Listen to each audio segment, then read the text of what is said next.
The Tipping Point with Mike Tipton is brought to you by Dubby. What is Dubby? Dubby is a clean energy drink that is made to give you focus with no crash, jitters, or angst like those other energy drinks have. They also have no maltodextrin fillers and don't use artificial dyes.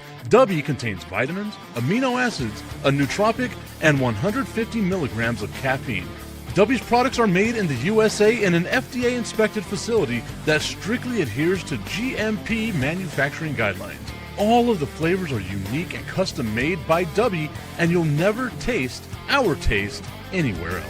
The best part about it is they're affordable. Dubby's drinks come out to about $1 per drink, much cheaper than Starbucks or any of those canned energy drinks. To learn more, visit w.gg.com/discount/MRTipton33 and place your order today. Use promo code MrTipton33 and save today. Dubby Energy, be better. What's going on, everybody? I want to tell you about my new friends over at Cleverman. Visit them online at becleverman.com.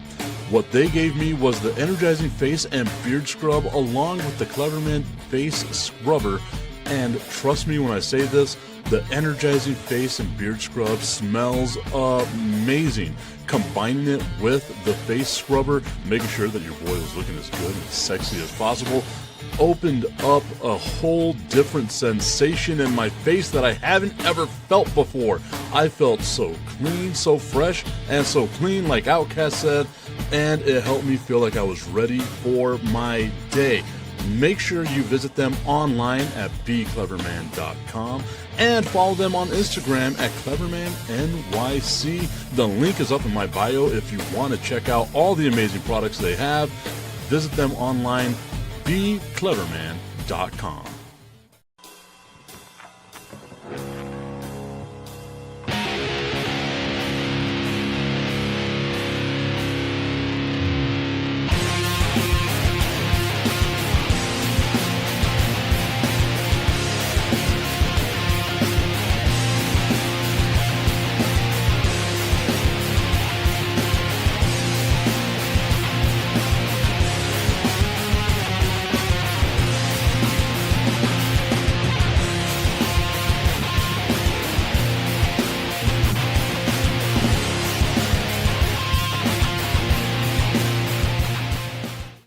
It is a Friday morning, and that means it's a TIP VIP Friday. Hanging out with you today, I got my dude Augustine. I got B. Strilla, Brian Arndt hanging out with us today.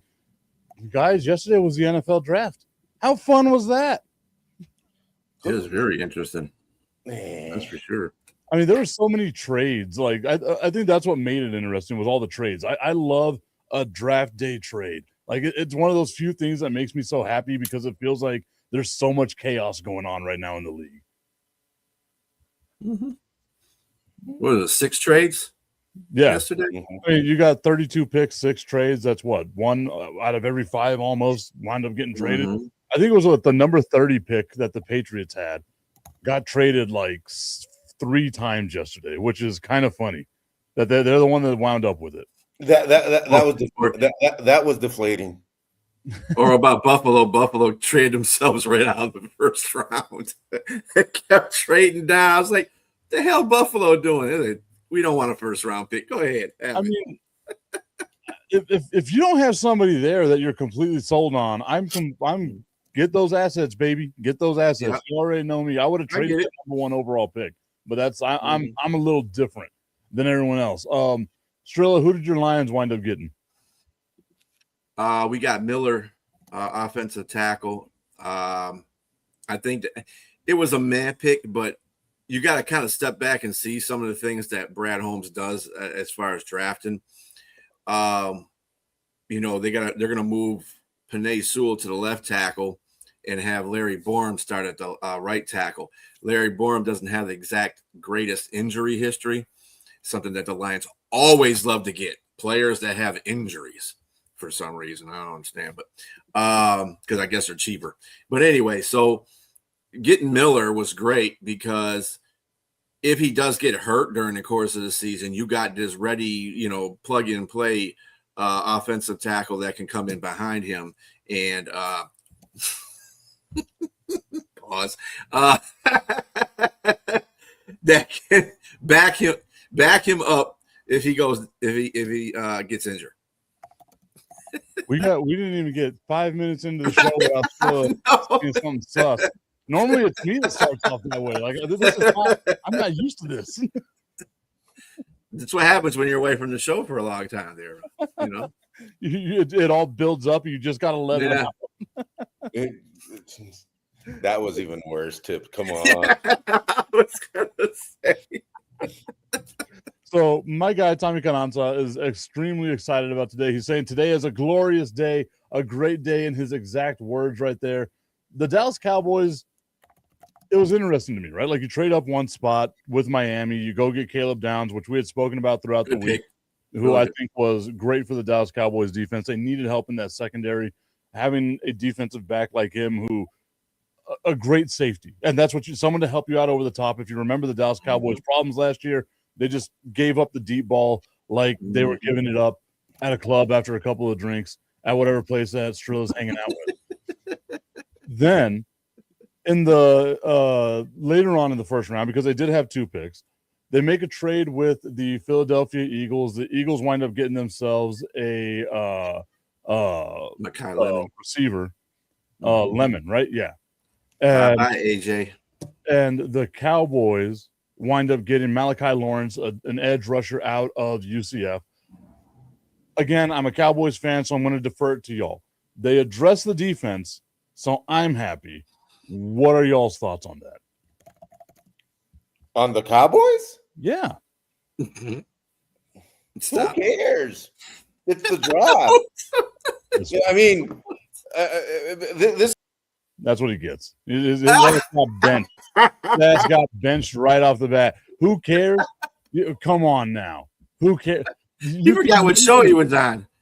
You can literally just mention the Dallas Cowboys, and ESPN is going to cream all over themselves. Who cares? The entire country, when it comes to, you either hate them or you love. There is no middle, and you know that. But it's the draft. It's players that you still don't know if they're going to be good in the NFL. Even the number 1 pick, we still don't know if that guy's going to be good, which I doubt he's going to be any good in that organization. Wow, there's Cowboy love all over the place. Justin Fishing Channel saying the Cowboys are horrible. Look, they're bad. They're not horrible. I don't think they're horrible, no. The Raiders getting the number 1 overall pick, that's horrible. That's horrible. Yeah, Jets are horrible. Ashley saying her husband BJ was annoyed as fuck with them. I mean, that seems. I don't know how. Like I thought it was a good. You addressed what you needed. You got a safety. Help out your secondary. I was kind of weird on that last pick though. I mean, the Caleb Downs ones was like a no-brainer. I think they should have kind of used their other number 1 pick and moved up a little bit and got a better defensive end. I'm just saying, because this is a mint draft, and really the top 10 players are probably your best players. And Caleb was a top 10 player. So that was one right there. If they could have moved up and got maybe Bain or that's what I was thinking. Messador or something like that. That would have been great for them. I think that would have been awesome for him. I don't know about this guy, but like to Augustine's point, you don't know about these draft players until you actually start playing NFL games. So it could work out for Dallas for that way. I just kind of weird about that whole pick, that last pick. Caleb Downs was a no-brainer. Bain would have been incredible. Bain would have been the best. He wouldn't be wasting his career at the Dolphins, that's for sure. Yep. But so, like, that's the thing that I keep thinking about as well, right? Like, how does he fall? Ruben Bain, who I thought was one of the best, like, goes down to 15. The Cowboys could have traded up to get to 15. They were at 22. They traded back to draft at 23. Akeem Mesidor, who I thought was the better of the defensive linemen between Ruben Bain and himself, coming out of the University of Miami. They could have drafted him because he was drafted at 22. So you could have just stayed there and drafted who I thought was the better one of the defensive ends. But I mean, again, either one. Cowboys' interior defensive line is going to be really good this year with Kenny Clark, with Quinnen Williams. I guess it doesn't necessarily matter how explosive you have a guy on the outside, but if you had Ruben Bain or Akeem Mesidor on the outside for the Dallas Cowboys, that would have been incredible. And then Judson Fishing Channel saying that they were joking about their comment about the Cowboys and mentioning to us the Jets are horrible, which I think we can all agree with. Yeah, that is. They had a pretty good. But That's they had a pretty good draft, though. I got to give it to them. They did really good. They went back into the first round to get a receiver, which they needed to help pair with Neighbors. I mean, not Neighbors, but what's his face? The other one. But I think they did a pretty good job in their first 3 picks. I do. I think they did a really good job. Now, what's that going to show for the rest of the team? I mean, they need so many things to be competitive. Yeah, they got to be competitive at least this year. That's all I got to say. The Jets? Yeah, they got to be. But they're not. Come on now. They're not as good as competitive. I didn't say they're going to win anything. I just said they got to be competitive. AG, I don't know what they're doing with AG. I think they're going to probably let him go at the end. It's unfortunate too because AG is a very good coach. He's a good head coach. It's just that he inherited a messed up team. Team's fucked up. RM Dizzle and Matt Edens are saying that he hopes Jerry Jones steps on a Lego, which I mean that seems unnecessary. at night with the lights off. He damn near stepped on a Lego because he damn near tumbled on the stage. I mean that just shows you old dudes love Bill Clinton. They heard about Trump blowing Bubba, and now all of a sudden they're falling. He's a new Diddy, huh? He's the new Diddy. Bill Diddy, baby. Hey, if you look at that scene too, I think somebody actually tried to trip Jerry when because he stepped on somebody's foot, I think, before he tripped. I was like, there's like a Dallas Cowboys staff that's like the second Jerry goes away, we might be able to win some games here. Go back into promised land. Stop talking about Jerry Jr. that way, guys. Come on. Tommy Canassa saying that he likes Malachi Lawrence more than he likes Akeem Mesidor.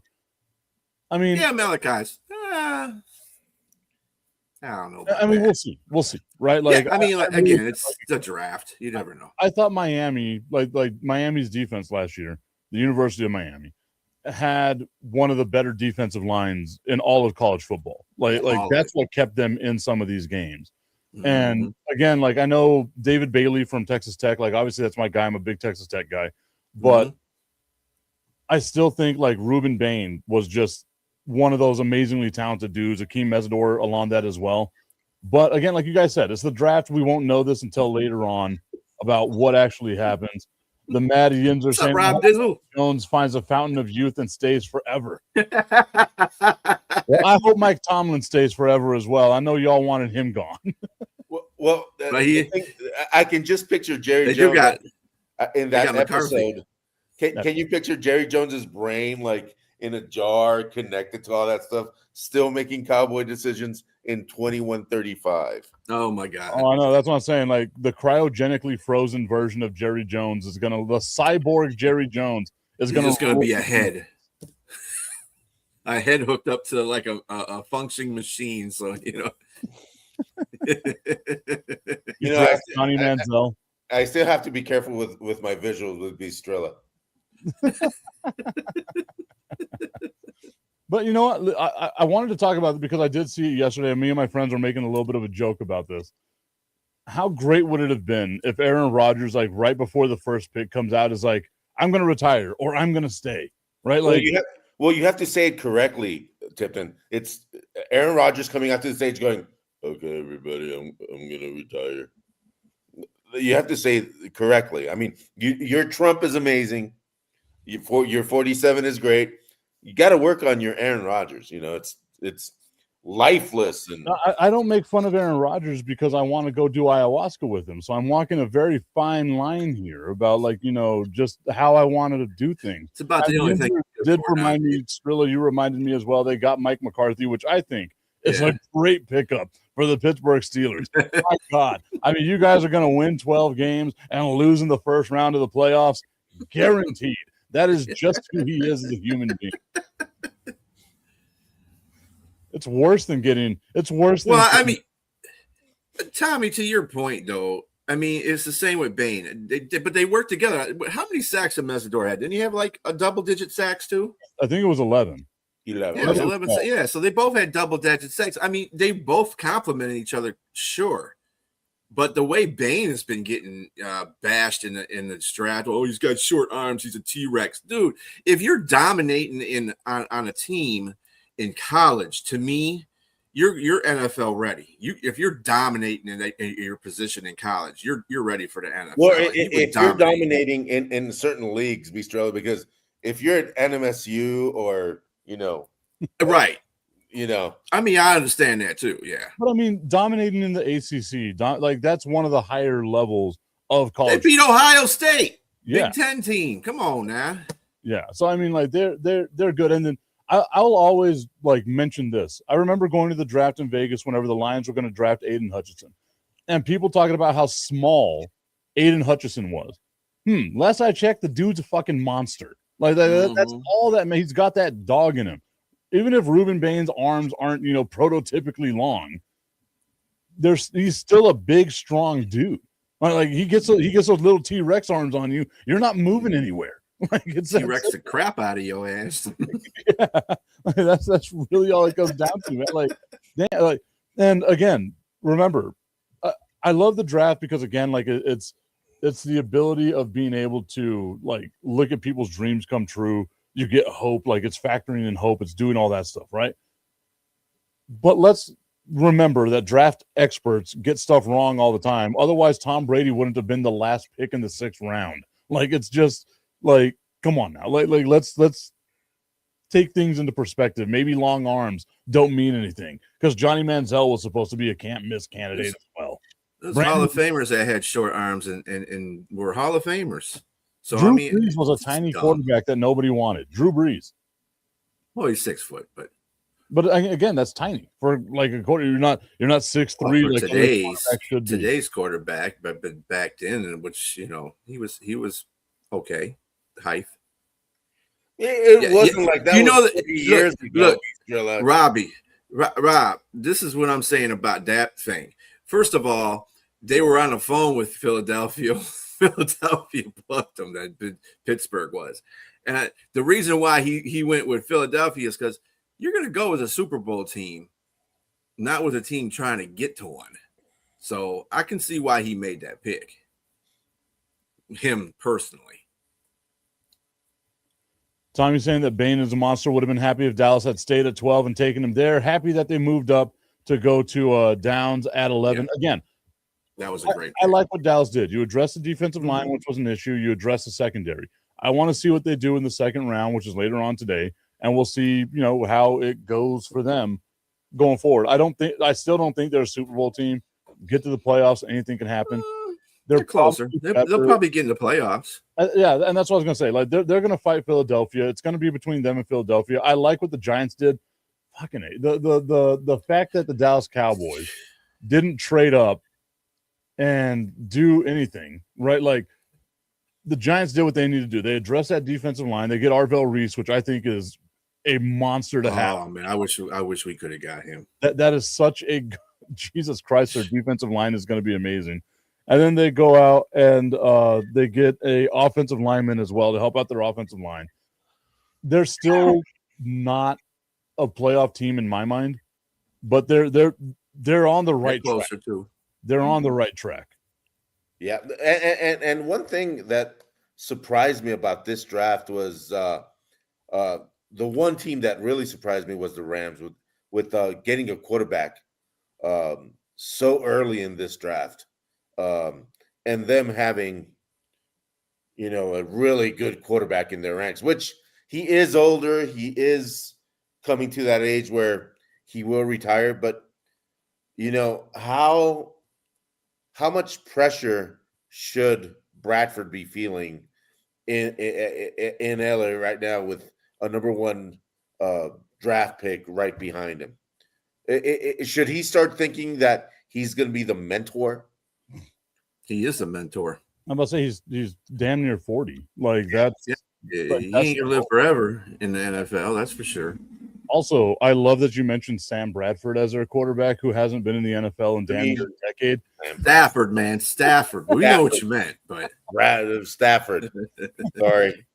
I mean, anybody knows it would be me, but Stafford. Yeah, I don't think Stafford's looking over his shoulder. That's not even looking over your shoulder. That's the team looking out for what the team needs. Exactly. But was that the right pick too? I don't know. I don't think at that not at that position. I wouldn't. I think I know the Rams are going to do that, but I think they picked him too high. I don't think Ty Simpson should have went in 13. I think they should have waited until the second round and got him. That's how I feel. That's what I was thinking too. Like he would have been there in the second round. Like going that early is kind of that's a stretch. Right. Was it also a money move by Simpson saying, "Hey, you want to draft me? Just pick me in the first round so I can get a little bit more money." And maybe that's not a non-issue with NIL too. I mean, the player doesn't get to talk to the team and be like, "Hey, if I'm available at 13, pick me and I'll take the money." If a player told you that shit, you're not drafting him. Well, Tommy, I didn't know they didn't have a second round pick, but still they could have moved up to go to the second round. I mean, he's had enough draft picks to do that. They could have threw something in there because LA they say F them picks, so they could have done something. I think he's talking about. I'm sure they would have. I don't think the Cowboys have a second round pick. I have a second round pick. No, I know Lions have a third. So. Ashley was asking, can players decline to go to a team and get put back in the rotation? Unfortunately, not. You get drafted, and if you don't want to be there, maybe the team will trade you. Otherwise, you can hold out like John Elway did a long time ago. Go back, play another year, go play baseball, go do something else. Have bone spurs. Yeah, most of they really do hurt. But once you're picked up, you're picked up. And the cool, or I guess not the cool thing, but one of the funnier things, I learned this story the other day. In the NBA, you don't draft the player, you draft the rights to the player, right? And there's a guy who is retired, has been retired for 6 years, never played in the NBA, but his draft rights have been traded 8 times. I just love dumb shit like that. It makes me so happy. That's ridiculous, dude. Damn. He was like a backup center at Oregon in like 2010. Oh my god. 8 times? Yeah, his draft rights have been traded 8 times, twice to the team that originally drafted him. That sounds very Phoenix Suns. Yeah, and Tommy was telling us that it is talking about Dallas not having a second round pick. We got you. Yeah, Tommy, there's no other team you're talking about. We know that. I'm looking at the draft right here. Were we surprised with anybody? Like that third pick. That third pick. Jeremiah Love. Surprising as well. The Cardinals going for a running back. That's bad for Jeremiah. I'm sorry. Yeah, he's in a bad situation. They got four quality running backs on that team. They do. Connor, they just paid Connor. They got Algier from Atlanta. I mean, he what are they going to do? That's going to piss Connor off. And Connor just got paid. He's going to be, and people say, Jeremiah's going to start immediately because he's that kind of running back. Well, I mean, yeah, you would hopefully do that if you got him in the first round in the top 3 pick. But at the same time, dude, you just pay Connor. So you're really slapping Connor in the face with this whole situation. That's not fair to him. You didn't even pay him. Didn't you had, I guess they didn't want to tip their hand. I don't know what the hell Cardinals are doing. That's why the Cardinals are the Cardinals. Maybe. I mean, we got to remember, like, their starting quarterback right now is Jacoby Brissett. Maybe they're just going to run the triple option, right? Like, you got 3 running backs there. You got Algier, you got Connor, then you got Love in the back. You just run the triple option. We bring it back to 1930s football, 3 yards in a cloud of dust, and we have some good times in Arizona. Well, you got to remember, too, they don't have the same offensive coordinator. If they had the same offensive coordinator, I can almost see that. But they got Butthead's brother from Green Bay running that show. And he's a passing coordinator. He's not a running back coordinator. Mike, I mean, he likes, yeah, whatever his damn name is. Anyway, the other putz. Anyways, we found the one thing Strilla hates. I hate Green Bay. I hate him. Yeah, I'm not. Well, hate is a strong word. I dislike them. I'll put it to you that way. I thought you were about to be like, hate's not a strong enough word. Well, that's reserved for Chicago. But anyway, but yeah, I don't see it with that offensive coordinator. You're completely changing the script, and you got rid of the offensive coordinator that does that kind of stuff. If anything, maybe that's dumb. Maybe that's where James Conner becomes like trade bait, right? Like maybe that's you find a team that might need a running back. You trade around here in the second, third round. If you're Arizona, you try to see what you can get for him because you're right. That's a very crowded running back room now, and the Cardinals are not good enough to be able to establish the run and hold on to the lead and do like all that stuff. Like they just don't have the guns there. I mean, they did well running last year, but again, it's because of the offensive coordinator they had. He schemed for the run. This guy doesn't. He's a passing guy. He's not a running guy. He's totally opposite of what they're doing. And then they have other holes on that team to fill. The offensive line. They got they could have went defense. They could have went offensive line or something. Why are you? Cardinals are just dumb. They're turning into the Jets. I think it's worse than the Jets, man. I think is the bottom feeder the Cardinals? Is that the bottom feeding team in the NFL? I mean, you kind of have to say yeah, right? Like they've just been bad for a really long time. I know there was that small window. What was it, like late 2000s, early 2010s, where they were halfway decent with like Super Bowl. They went to the Super Bowl against Green Bay or Pittsburgh and lost. Yeah, and like outside of that window, though, they've been one of those like embarrassing ass teams. At least you can go back to the 70s and been like, oh, the Jets won a Super Bowl. What was it, Super Bowl III or something like that? The Jets won a Super Bowl. The Lions have had these periods of times where they're off and on relevant. The Cardinals just. I mean, out of the 100, and they're one of the oldest football teams there is, right? Like they're up there. They're one of the original NFL teams. Mm-hmm. The fact that you can say in the entirety of the Arizona Cardinals, St. Louis Cardinals, Chicago Cardinals, they're the oldest team in the NFL, actually. Are they? Wow. Yeah, because they started off in Chicago, remember? So they're the Chicago Cardinals, and they just bounced around from city to city. So they've been around for the longest time. So the fact they don't have a Super Bowl. I mean, they've been in a Super Bowl, but they haven't won a Super Bowl or a championship. 100 years they've been around, and they haven't been relevant except for 1 3-year window with Kurt Warner and Matt Leinart as their quarterbacks. Like that's crazy, man. At least the Jets, and even in that time frame, like the Jets made it to back-to-back AFC Championship games, right, with the Sanchez and all that. Mm-hmm. So, oh man, butt fumble. Would the Cardinals be like the more lack of a better, like the most poverty franchise in the NFL? Like I feel like it kind of has to be them, right? Because at least like the Lions won championships in the 50s. I can't think of the time that the Cardinals have ever won a championship. Yeah, the Cardinals never won a championship. That's the thing. They haven't won championships. How have they been a franchise for 100 years? I mean, that's how strong monetarily the NFL is. If they can keep a team that's so sucky, that's so bad, that it's so dumb to actually have. I mean, that's where you know that the power of the NFL lies in their financial structure. And unfortunately, that's just the tip. It's not time yet. It's time. No, it's not. You're premature. No, you're used to hearing that. To calm down. It's okay. I know you want to get there. Hold your breath. Think of something else, man. Waste your time. Think baseball.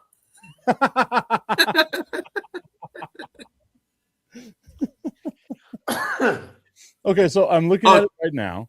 They did win championships. They did win the NFL champion 25 and 47. Yeah, Chicago Cardinals. Yeah. The fact that they've been founded since 1898, 2 championships since 1898. That's great. That's horrible. That's horrible. The amount of ineptitude they have is fantastic. It sounds like it's cowboy ineptitude. No, because again, at least the No, Cowboys are hell no. most people Cowboy would, ineptitude. Come on. most people would forget that the Arizona Cardinals exist, and they're in the fourth largest city in this country, and most people forget about them. But you know what people don't forget about? Just the tip.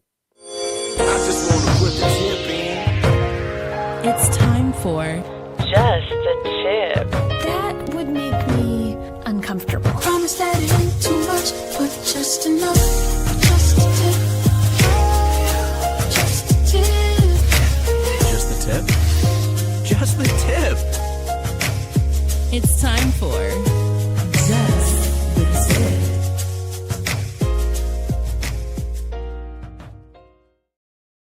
Just the Tip is brought to you by our friends over at www.myhappynuts.com. Are you tired and uncomfortable of premature, just like Augustine? Well, make yourself more comfortable by using that comfort cream. Slather your boys up. Make sure they're not sticking to your legs or anything like that. And make sure you get through this summer feeling as comfortable as you possibly can. www.myhappynuts.com. Use promo code Mike Tipton at checkout and save on all of your male grooming needs. I love the fact that I can see you guys in the background whenever that song plays and just the reactions I get from you guys. It makes me so happy. Every time I hear that thing, man, I'm rolling. And I really cringe when you walk in that commercial and just turn back. That's Yeah. See, it's not just me. It's probably the rest. That's just sexy. Yeah, no. I think the thing that gets me though is like I'm kind of uncomfortable. That gets me all the time right there, and then a pervert in the end goes, just a tip. It is okay, guy. Once again, one of the best things I've made. I made that like a decade ago. One of the best That's things enough. I've made. That's a goat. That's a goat right there, right? That's a goat. Yeah, I don't know why Hustler isn't involved in this, but anyway. Tommy laughing at it. Tommy got caught with it the other day. He was at McDonald's and like couldn't mute his phone in time. Again, dude, that's you playing with fire. You're the one going out in public, listening to your phone like that. Speakerphone on, right? I mean, put some headphones on. Maybe if you played that to one of the cashiers, they'd let you have a free Big Mac or something. It would give you the tip of the Big Mac. Here, just bite the tip. That's all you need. Maybe, hey, you know what? You don't know, Tommy. Listen to what Strilla said. Play it loud, play it proud, and maybe you get yourself a McFlurry. The first time a McFlurry's been used in 10 years. Or they can just give you the pickle. Or they can just, you never know. Tommy, you might get lucky. I don't know. Yeah. Hey, I just got the grades from the first round of the draft. And kind of what we were talking about with Dallas is what the grades went. Like their pick for Caleb Downs was an A+, because that's a no-brainer. But they gave him a C+ for the Malachi pick. And to me, like, again, you were at 22. You didn't have to make that trade. You could have just stayed where you were and gotten Akeem Mesidor. Was it the Chargers that got Mesidor? What was their grade? Yeah. A-. God bless it, man. Like you could, and again, like I know it's the draft and these grades don't mean anything, but could you imagine if the Dallas Cowboys had just stayed at 22, they get Akeem Mesidor, you get A+ for getting Caleb Downs, and then A- for getting Akeem Mesidor, like it would, because that does feel like a stretch. Tommy says that they would call him a creep and slap him. Yeah. Yeah, but you would like that. I know Augustine would love that. Not at McDonald's. Not at McDonald's. At La Madeleine? Yeah, exactly. Or Whataburger. I can go either or. Oh God. So yesterday we had at the baseball game, we were like talking on our headsets and stuff like that. And, you know, baseball lends itself to a lot of downtime, so you get like the ability to ask questions and stuff like that. And the question was, best fast food place that you just like the one and only fast food place of yours that's like your comfort area, right? Some people were telling me places like Cookout, Zaxby's. I obviously went with Whataburger. You all know my love for Whataburger. Augustine, what would yours be? Remember, fast food. It can't be. I know you're fine dining Augustine over here, but you can slum it with us once in a while. You know, there's one place that I really like that unfortunately there's none in El Paso, but Culver's. Oh, Culver's is good.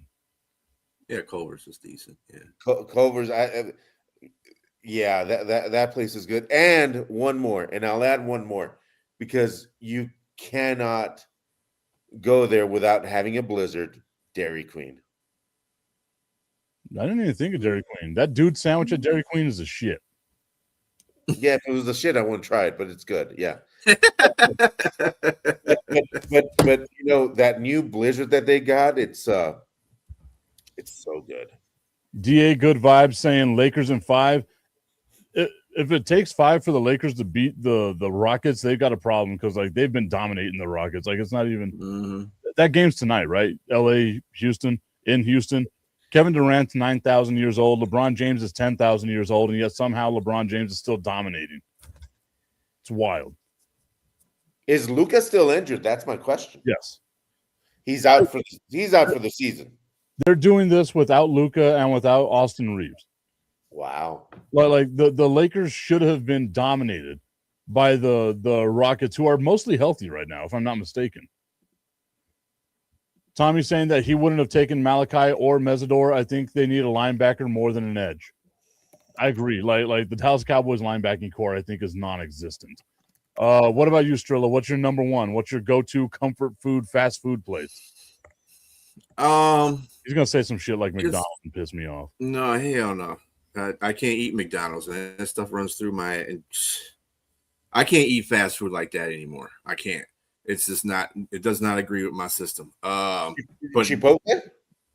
Chipotle, that would be one that I go to. I like Panera's not too bad either because it's more health conscious. Say those again. Chipotle and Panera. Chipotle. There's an L there that you eat.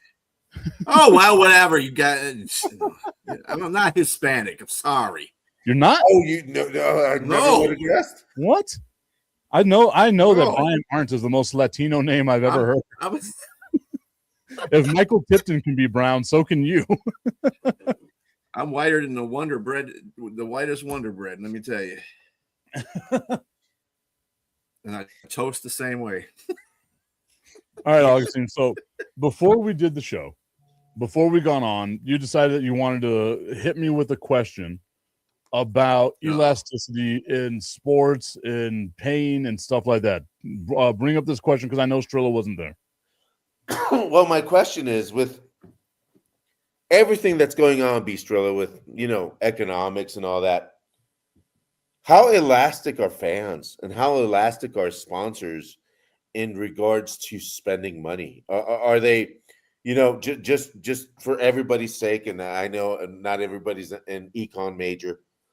Elasticity just means that the amount of variability people have in order to spend money on something. If they're inelastic, that means if the price changes, they don't buy it anymore. If they're elastic, they kind of go, well, if it goes up, it doesn't matter. It's like El Paso and beer. It's inelastic whatsoever. It doesn't matter how much it is. People in El Paso are going to buy beer. If it's inelastic, it would be like UTEP winning. That's never going to happen either. So, okay, so I think those are two different questions, right? Like, as far as sponsorships goes, sponsors are going to pay no matter what because the price is what the price is, and the sponsor wants the recognition of all that stuff, right? And as long as you're king sport with the NFL, people are going to drop that stack. I mean, we look at how much it costs to put a damn Super Bowl commercial out, right? Like that to me is where sponsors are wild. They'll do whatever they've got to do. Now, as far as fans go, I think fans have proven that no matter what the NFL does, they're with it. They're stuck with it, man. Like the NFL tells you we're going to put a game on Prime. What'd your goofy ass go out and buy? Prime. The NFL says we're going to put a game out on Netflix. What'd your goofy ass go out there and get? Netflix, right? You sit there and talk about all the money you're spending on cable packages and bundles and all that other nonsense. And the second the NFL tells you, my dog just barked for some strange reason. Yeah, somebody's out there. Terrified. of what's happening in my house. I might die today. The ghost might be back. It might not even be a ghost anymore. It might just be a full-on demon, and my dog is out there trying to fight and save my life. My little weenie. I was best friend. I was going to say what a good dog, but once you said that, it was that kind of ended that thing. But yeah, like I think fans are going to pay, especially if it's the NFL. It's a product that you're addicted to. It's a product that we've learned that we can't live without. Fans are going to pay. But here's my question. Here's my question, especially for everybody out there. If you live in one of these major cities that has pro teams, especially those big cities that have various. Oh, look at that tip. Anyway, there he is. What you barking at, buddy? I'm just a man stroking my wiener. Damn. Ooh, that can go south. I know what you did there, but anyway. Yeah. Who don't? So especially with the choices people have in cities, what are they going to choose? Are they going to choose one thing over another? Let's say like a city like Chicago, which has baseball, basketball, football, and hockey. I mean, you do have your diehards for every single one of them, but for those other fans, what are they going to start picking? Is this hunger for NFL going to continue this much with all this stuff that's going on? And I say this, B, because I was in a plane yesterday with a Dallas Cowboy fan stuck right beside him, but he seemed knowledgeable, and we started a conversation, and we started talking about the way he goes to stadiums and does all that, and he said, with all this going on, I'm going to be traveling less and all that. So, and I'll tell you just one thing: going from El Paso to Dallas, just for the sake of argument, used to be, $200. With all the surcharges now and the fuel surcharge and all that, it was $316. So, I mean, fans always though make that decision, right? Like for me, I want to go to Dallas. I want to watch a Cowboys game. I want to take my family with me. It's not a cheap experience to do. So now I got to cut something else out of my life to make sure I got the money to go over there, have a good time, spend whatever it is that I'm going to spend, right? Same thing here in El Paso. If I want to go to a Chihuahuas game, Locomotive game, UTEP game, whatever, you have to make up, okay, what the priority is. If you're a diehard fan, you'll find a way to make sure you're there. If you're a casual fan, it's not as important, right? Like, so for me, I don't have to go to Dallas every single year to watch a Cowboys game. As a matter of fact, I think I'm in the minority of people that would rather stay home or even go to a bar because I love the commentary. I love hearing Tony Romo's voice. I don't know, Jim. Whenever he's doing stuff like that, like it makes me so happy, right? I would rather watch like that than watch in the stadium. Although the in-stadium experience is awesome, I kind of miss the TV experience because, again, we're a 9 to 10 hour drive from El Paso to Dallas.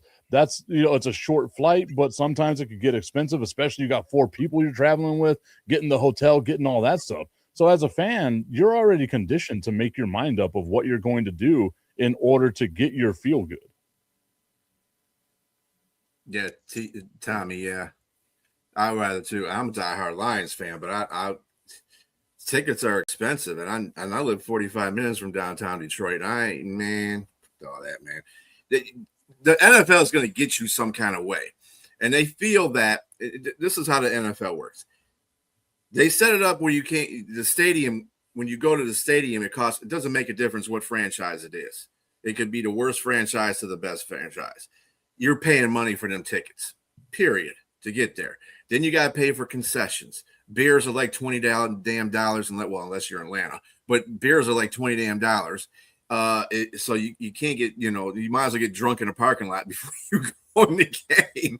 And then you got to eat all the food and then on top of that, if they don't get you in the stadium, they get you with streaming services, because this is what the NFL is doing now. They're trying to put all their games in every freaking streaming service they possibly can, so that you have to pay that amount of money just to see your team on there. And then some streaming services like YouTube, if you have like the NFL package, they black you out, and they're not supposed to. It's a highway robbery.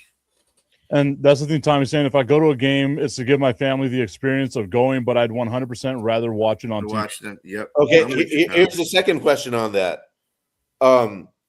Is going to the stadium going to be in the future really a corporate thing? It's a rich people thing.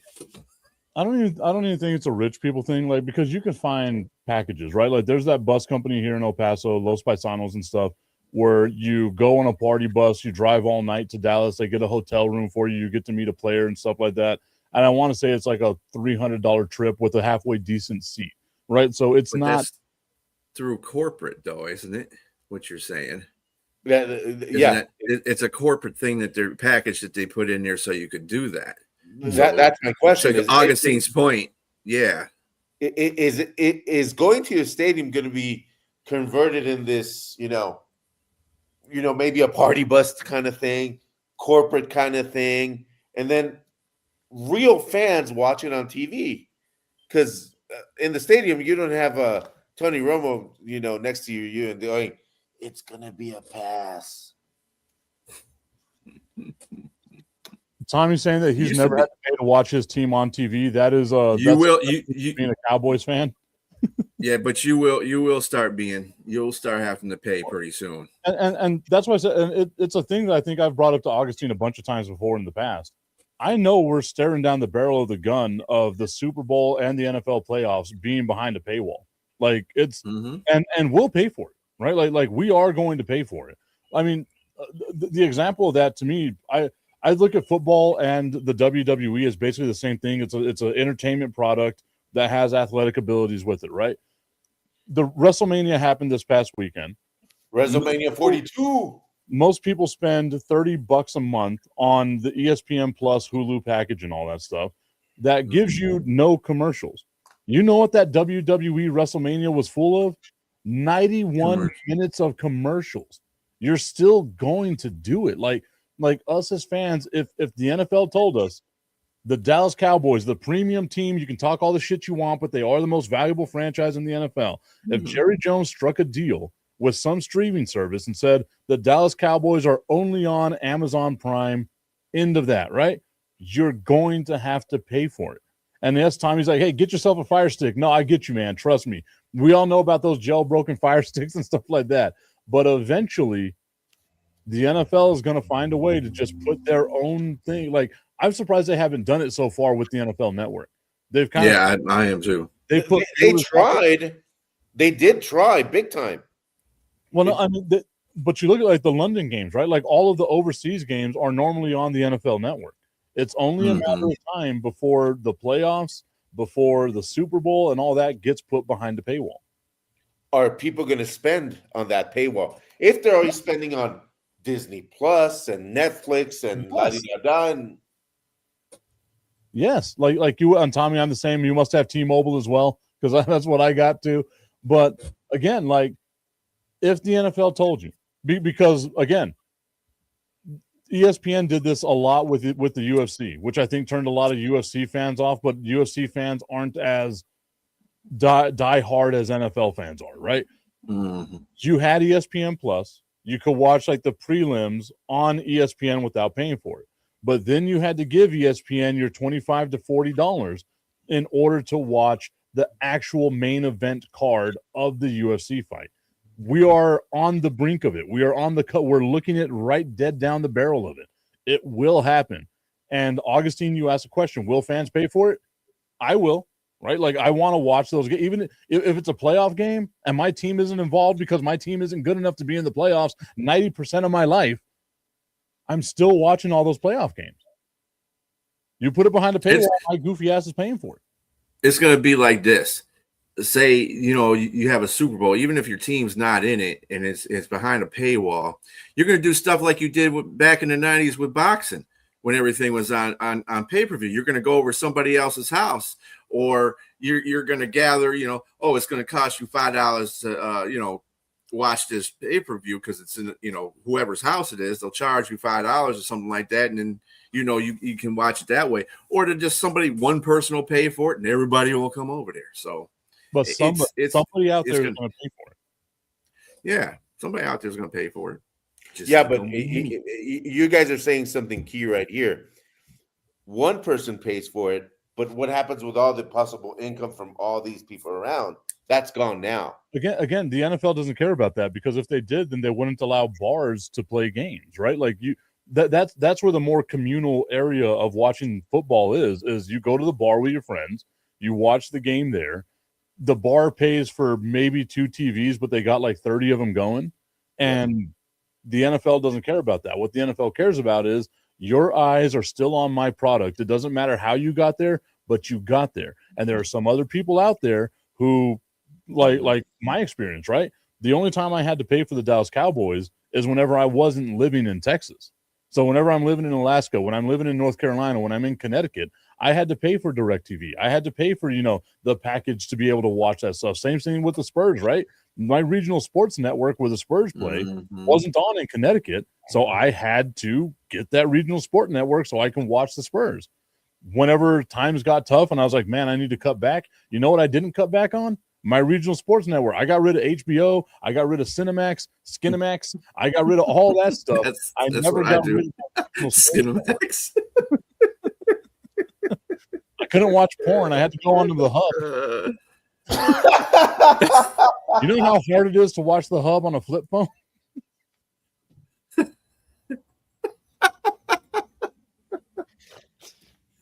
Well, at least everything looks smaller.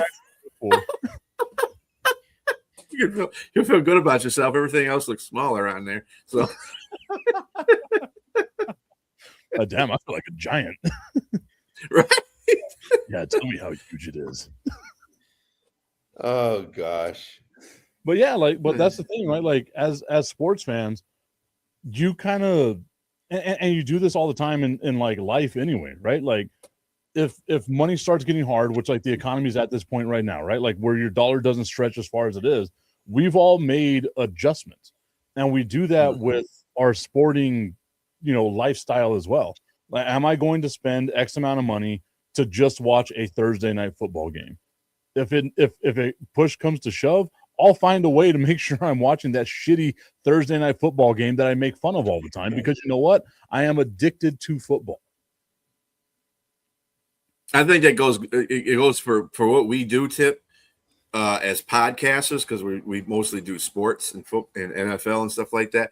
That is another added thing too, because we got to know, when we go on podcasts, we got to know what the hell we're talking about. We can't sit there and say, oh well, this game was this one, but I didn't see it. You want to see all the games so you have some kind of intelligence when you're doing the podcast. So that's even more right there, because you're going to pay for that just because that's a job that you're not even, well, you get paid for it, but a lot of us don't get paid for in a podcast. So oh, you got to remember that Tipton is now a C-suite person. Yeah. Executive Tip over here. Tip executive. Yeah, Tip executive. that just means he's only getting paid the tip. Oh, it's too late. But getting paid by the tip. It's not the end of the show. Who's getting paid by the tip? Well, you rather get paid by the pound or by the tip? Right. well, the big beefy men depend. But anyway. I was happy with the amount of big beefy men that were taken off the board yesterday. And you had a commenter up there just real quick when you were talking about the fast food restaurants. DA, good vibes, In and Out. I said, yeah, I like a little In and Out. I mean, I ain't turning it down if it sets its way up. I'll go animal style. That's the worst. I'm sorry. That's the worst name for a restaurant, man. For a burger joint, In and Out. Oh yeah, no, In and Out next to a Five Guys. That would be the worst thing ever. No, you know what? Five Guys. Five Guys is probably the worst. Yeah. Well, yeah. But in and out, I mean, you could use that so many different ways. You know, well, I want to eat a burger, it's going to go in, it's going to go right back out, or you know, the typical in and out that we want to use. The normal in and out innuendo. Yes. Yes. Which is Some people just make their. I'm not like sex jokes aside. Yes, I love sex, but outside of that, I'm not a fan of in and out. Just not like I've tried it a handful of times. Not a fan. You said that shit went sideways real quick.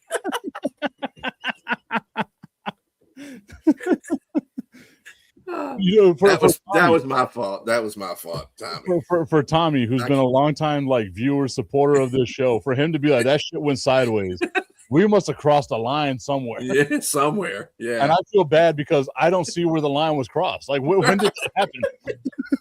This is a typical, day on the Tipton show. This is Tuesday morning. What are we talking about? typical tip on the Tipton show. Yeah. Well, that was my fault, Tommy, because I did kind of bring it to that point. So, because I had to go back up in the comments because I couldn't go in and out. Yeah, you got to go in and out. Yeah, with five guys. Hey, that's your offensive line right there. That's your offensive line. Those big, beefy men. Oh man, those big men going in and out with each other. Oh. Slapping me. You got to give it to that. You got to give it to the people who established that restaurant. They knew what the hell they were doing when they made that name In and Out. Come on. There's this place in Atlanta. That all depends, right? Because if it was In and Out in like the 1940s, it was some like up-buttoned white guy that's we're gonna get them in and out. And then 10 years later, he's like, oh my god, does that mean sex? Tip, that sounded very Conan O'Brien, by the way. That's at least your kids are gone. With that voice, that little bit of that. Oh, I'm a white guy voice. I love Notre Dame in the 1940s. Not my white guy voice, but anyway, because but you're not white. Anyway, I'm hood. I'm hood white. No, they got this place in Atlanta. Our dear friend Sonia. She has her dog take to a groom, and she accidentally had included me on her calendar for her dog, Lawson. Her dog goes to a shop called Doggy Style. Now, if you did not know that name was going to work, you wouldn't have put that. That is a great name. I will stand by that 1,000%. That is a great name. At least you didn't say you will stand behind that name, which would have been better. But anyway. That too. The crooked commissioner saying, yo, what did he walk in on? So what we're talking about right now, Commissioner, just to get you caught up, we're talking about big, beefy men, five guys going in and out doggy style. And this all started from talking about economic elasticity. Right. We're talking about economics and sports, and it just wound up here. This is where it devolved into. Sometimes you got to pay to watch five guys go in and out, slapping beef with one another. Or not. You can just look at the hub. Yeah. You just go to Cinemax. Sometimes everyone likes their draft pick. Let's get back on track. LOL. Get out while you can. He's already drawn in, Tommy. He's already drawn in. Hey, I think my pick for Caleb Lemu was absolute brilliant. Yeah, well. Yeah. I mean, I love what the Cowboys did. If we're going to get back on track in the next minute 40 or minute 15, yes, I love what the Dallas Cowboys did. They did a phenomenal job with their draft. I would have liked them to have gotten someone else, but I will take Malachi Lawrence. I think he's a really good, defensive end type of guy. I know what you did there. I know what you heard there, Strilla. No, I was looking at Crooked Commission. Y'all playing hopscotch with these topics. It's a Friday. It's a TIP VIP Friday. I take the show where y'all tell me to go. That's how it goes. All I have to say is it's B. Strilla's fault. Yeah, it was my fault. Hey, take 100%. Before we end, you should play that clip of B. Strilla, how all this was the genesis of all this. Oh, the big rock hard men. I don't have that clip. That would be something you tell me, hey, Tip, this will be funny to play tomorrow. And you know what I would have? I would have that up here. I'd get it rock hard ready for you. For somebody that's, pre whatever, you would think that you would have said that at the beginning of the show. I didn't understand a word you said there, Bistrella, because you were all you had to understand was pre whatever. Pre whatever. There you go. Yeah, he's a little premature. Have a great weekend, everybody. What a great want to remind everybody that tomorrow, Fire and Ice. tomorrow, Fire and Ice. Me and Brandon, the Iceman Cone, will be a little more buttoned up because Brandon doesn't have the personality that these guys have. But tomorrow at noon, Buffalo Wild Wings will see you all there.